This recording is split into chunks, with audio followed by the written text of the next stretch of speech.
حضرت عیسیٰ علیہ السلام کا دوست دوبارہ زندہ ہو گیا۔ حضرت عبداللہ ابن عباس رضی اللہ عنہ فرماتے ہیں کہ حضرت عیسیٰ علیہ السلام کا ایک دوست تھا، اس کا نام آزر تھا۔ اس کا آخری وقت قریب آیا، اس نے حضرت عیسیٰ علیہ السلام کے پاس اپنی بہن کو بھیجا کہ آپ کا دوست آزر قریب المرگ ہے، آپ کو یاد کر رہا ہے، آپ اسے دیکھنے کے لیے تشریف لائے۔ آزر کا گھر آپ علیہ السلام سے 3 دن کی مسافت پر تھا۔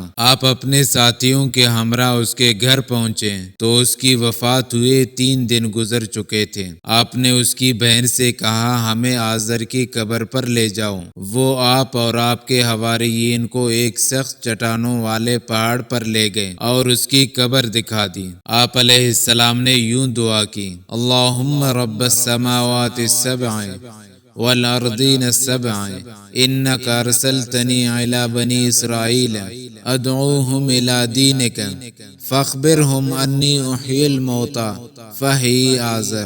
اے اللہ، اے 7 آسمانوں اور 7 زمینوں کے مالک، آپ نے مجھے بنی اسرائیل کی طرف بھیجا، چنانچہ میں انہیں آپ کی دین کی طرف بلاتا ہوں اور بتاتا ہوں کہ میں باذن خداوندی مردوں کو زندہ کرتا ہوں، سو آزر کو زندہ کر دے۔ یہ کہنا تھا کہ آزر قبر سے زندہ نکل آیا جبکہ اس کے جسم سے پسینہ ٹپک رہا تھا۔ اس کے بعد وہ عرصہ تک زندہ رہا اور اس کے بچے بھی ہوئے۔